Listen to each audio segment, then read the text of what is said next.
Hey, everybody. This is Maxine Taylor with your astrological overview for the month of May 2022.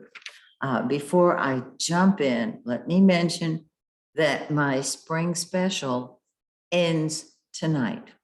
So if you have not taken advantage of it, just go to MaxineTaylor.com and order whatever reading or readings you would like. And of course, you will be included in the special price. Okay. Another little notification, in case my voice sounds a little lower than usual, it's because the entire city of Atlanta is pollinated. And perhaps you live somewhere where you are pollinated. This too shall pass. Now, we are on the dark side of the moon today until the new moon starts growing.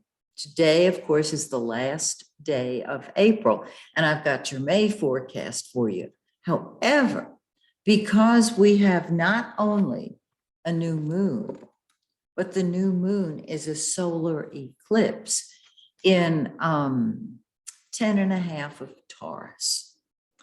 What this means is, for those of you who are Taurians, or if you have your sun anywhere from 5 Taurus to 15 Taurus, or your moon, natal moon, from 5 Taurus to 15 Taurus, or your ascendant, you got the drill, from 5 Taurus to 15 Taurus, this is a new life eclipse for you.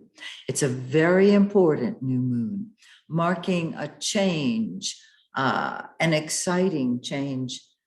I always love an eclipse because it is kind of a cosmic kick in the butt.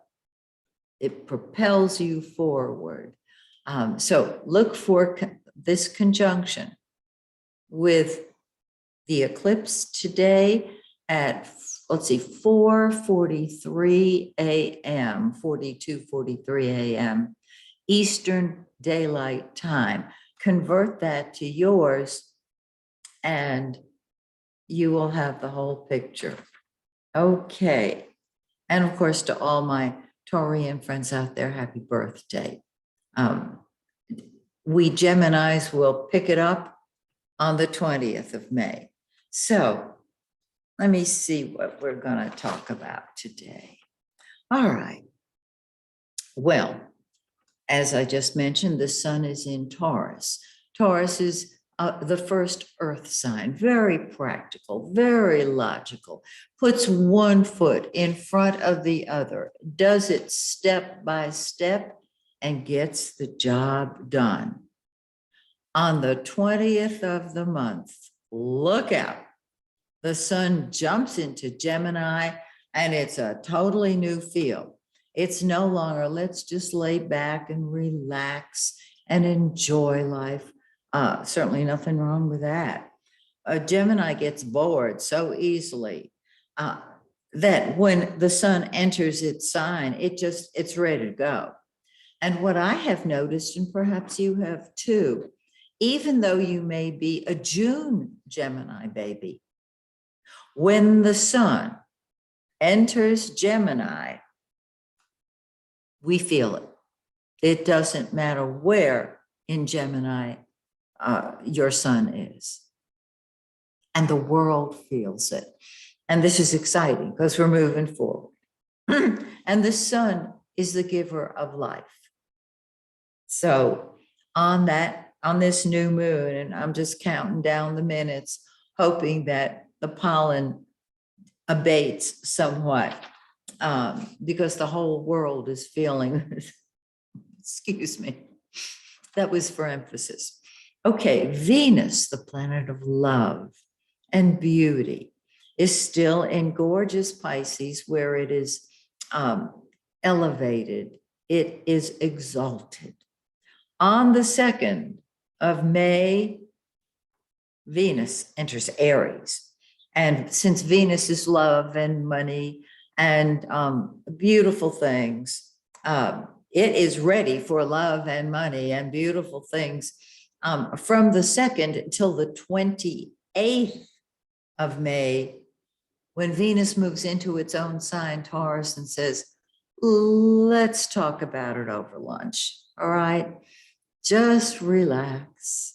There's nothing to get all revved up about. Mercury is in the shadow of the retrograde. And I've talked about this before.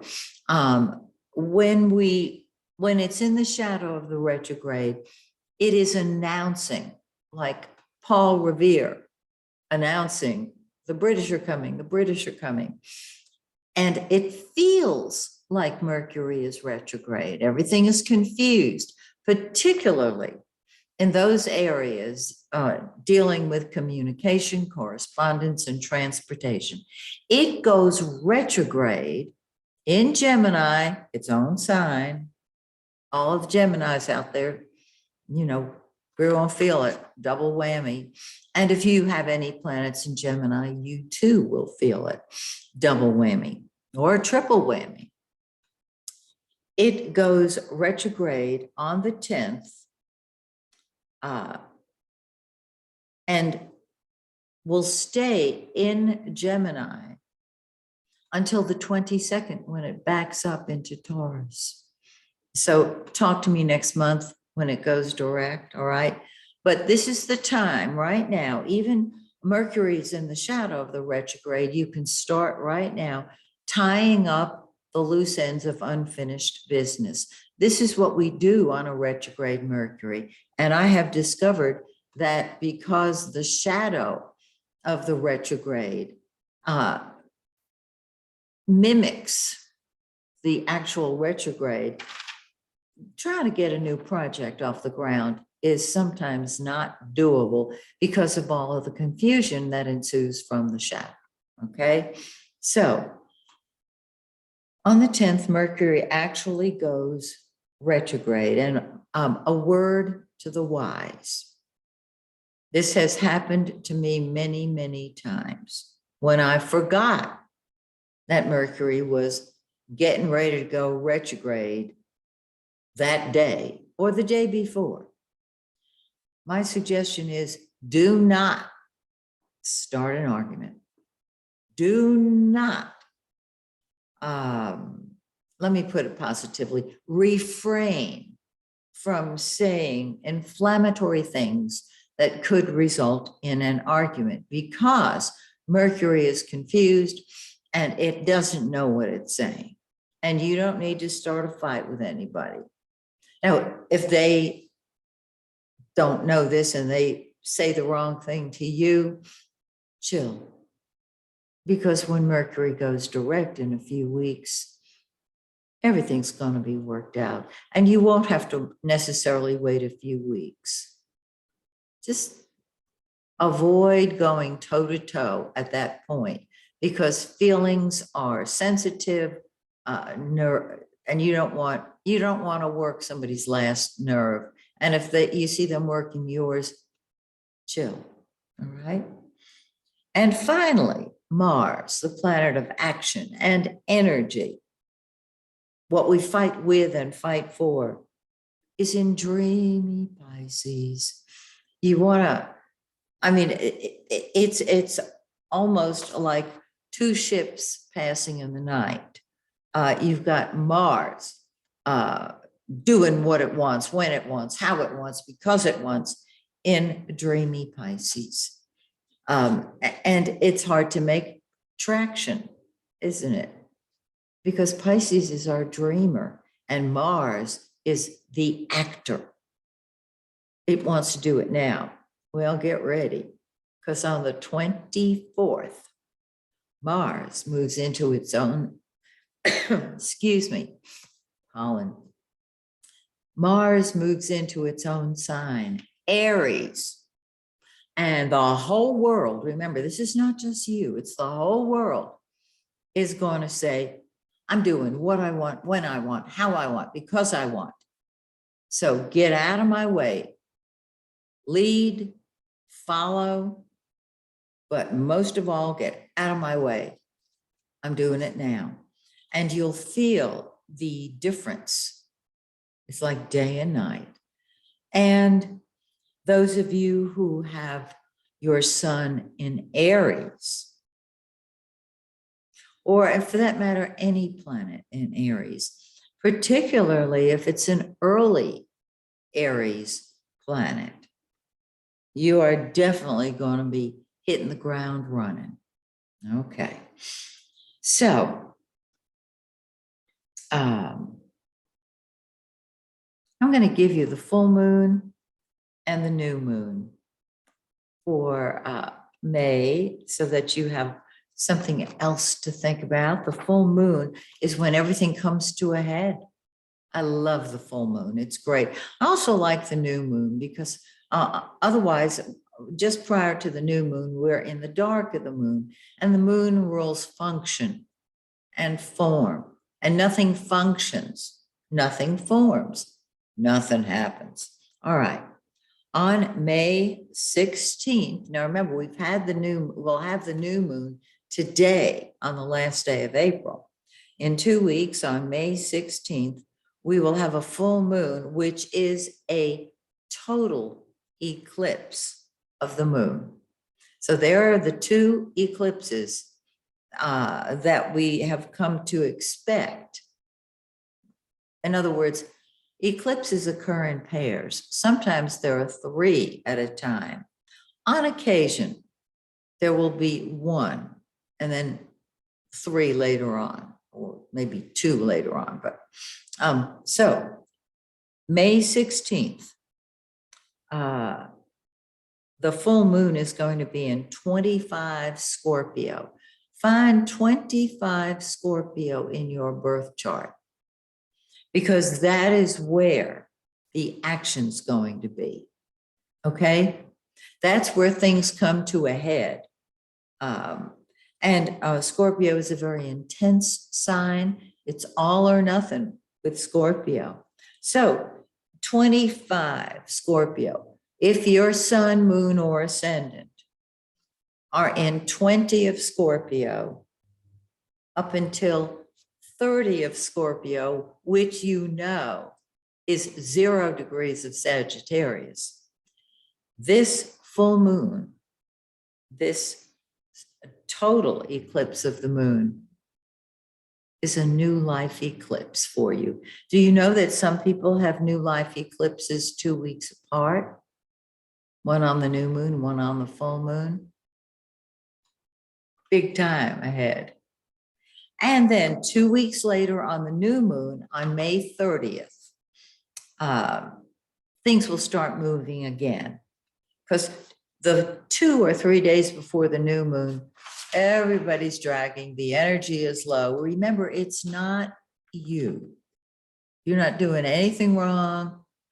It's everybody. It is the world. So that new moon is in 9 degrees of Gemini. Find 9 degrees of Gemini in your birth chart, okay? And this, give it a 5-degree orb in either direction. And that is where the energy starts to form again. Now, since it's in Gemini, if your sun is in early Gemini, you'll be hitting the ground running, won't you? And more power to you. Some of you, I'm changing subjects now. Some of you have asked me, and a very good question, and I may have responded to this in times past. You are asking me, do I read my sun sign when I look at your forecasts, Maxine? Or do I look at my rising sign? Yes, you look at both of them and you read both signs, because the ascendant or the rising sign is the most personal point in the chart, and it can be stronger than your sun sign. when I do my free reports every month, and I hope you enjoy yours, I put the sun sign on the ascendant. So you're going to want to, in your birth chart, look at your sun sign, which I'll be talking about, and then read the one for your rising sign, and you will find that you have a really complete picture. Okay? Well, that's the overview. And please join me for my free forecasts for your sign and everybody else's sign that you want to know about on this YouTube channel. So till next month, may the stars shine brightly on you and yours, and may the pollination be over. Bye for now.